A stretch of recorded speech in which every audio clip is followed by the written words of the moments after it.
Aloha! Good morning and happy Sunday. Forgot my walk-in music. That is okay. All right. Hope you guys are doing all right today. Sunday, so I'm going to try to make it kind of like a shorter episode. Just pulled some brief questions, but feeling pretty good about myself. Dude, I look freaking really good today. Good for me. All right, so let's begin.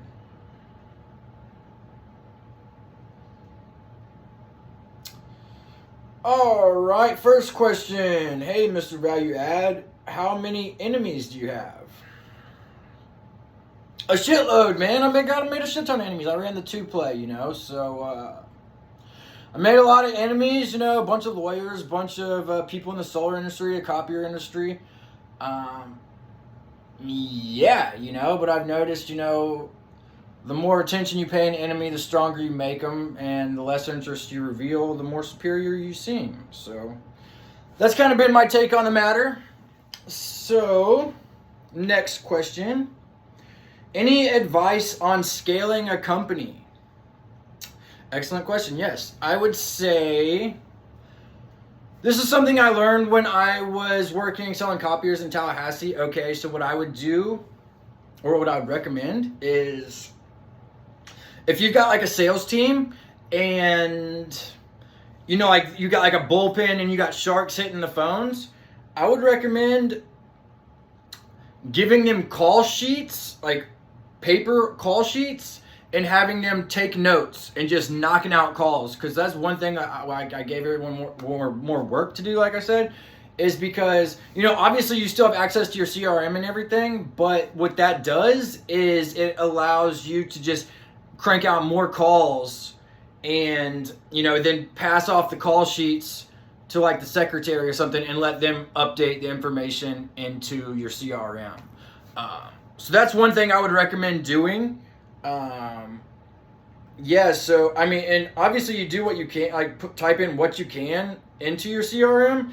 But if your main focus is on making sure your CRM's perfect, you're not going to get near as many calls out, So if you're just cranking out calls and just making notes as you go, obviously like when you set appointments, you need to put that into your CRM. But that's my advice on that. So next question. Something in the past to stand out against your competitors, Mr. Value Add. Okay, excellent question. I will say when I was starting EOS, what I did is I had a plan to, obviously I planned to eventually implement network support into the company. However, my main goal is just to get like initial clients, to get an income coming in, 0 to 1. So what I did also though is, I believe in selling yourself and selling a solution. So I did was I reached out to multiple distributors or manufacturers of paper, and the one I went with was these dudes from Ukraine. Never pulled it off or anything, but my plan was to not just provide service for their copier with toner, but paper as well. Might as well add paper into the mix, because you just make that's like a completely new business, and none of the competitors did that, but I think it's stupid that they don't, because that's like such a big business, people don't realize that. They just think of like that show, The Office, and they're like, oh, how stupid, but think about it. It's something they buy every month. It's like such a good business model. So, and for Campaign Energy Solutions, obviously my plan to stand out was to be the lowest price. I love competitive deals because, I got quotes from everyone in the country. I got quotes from every freaking solar manufacturer in the world. And I went with Blue Sun, because people look at it, all they worry about is, what's the warranty on the solar panels, and they all have 25-year warranties. So I went with Blue Sun. I know, like in Australia, they got Blue Sun solar panels all over the freaking place. So I went with Blue Sun, and what I could do is, these other companies, like some of them were ripping people off big time, and then others were like doing decent prices or whatever, you know. But I could come in and I could sell, and I'd be 10 grand lower than all my competitors, and I'd still be at like a $17,500 like profit margin per deal, just because I worked and, you know, found out where I could maximize profits and still beat my competitors by $10,000. That's like where I was at in that business. So, next question. Hey, Mr. Value Add. What is your take on emerging technologies that have potential to disrupt industries in the near future? Man, y'all are coming at me with some freaking questions, aren't you? Okay, emerging technologies that have the potential to disrupt industries in the near future.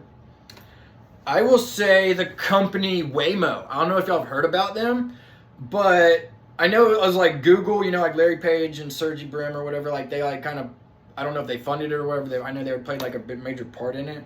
But I know it's like out in Arizona as well as San Francisco, but they've got Jaguar SUVs that drive people around with no drivers, you know. So I think Uber better watch out because these dudes are bringing it, because I think that's such a cool business model, because Jaguar SUVs with no driver that just come and pick you up, that's pretty freaking badass. And, you know, that's new. And, you know, I think that's like such an, like that's going to scale, man. And I can't wait to see it happen too, because I'm excited about that. I listened to how I built this, and it was such a great interview, man. I was so impressed with that company. So, next question. What is your take on the future of energy? Oh, shoot. Okay. I believe renewable energy is obviously a lot better than burning coal. However, I think that nuclear power is the best solution, and I know that was something that we were working towards. I think Obama threw it out, but I mean, there's because they're trying to do it in Nevada, but you know, there's states and they legalize drugs and all this stuff, and not to mention Pensacola too. I think would be a great place for it, but I think we should try to have a nuclear power plant. You know, I think it would be pretty awesome. But like I said, you know. I think renewable energy is better than burning coal. But, you know, for example, solar is the only thing you can use in the southeast part of the country, because it takes like 13 or 15 miles per hour sustained winds to power wind turbines.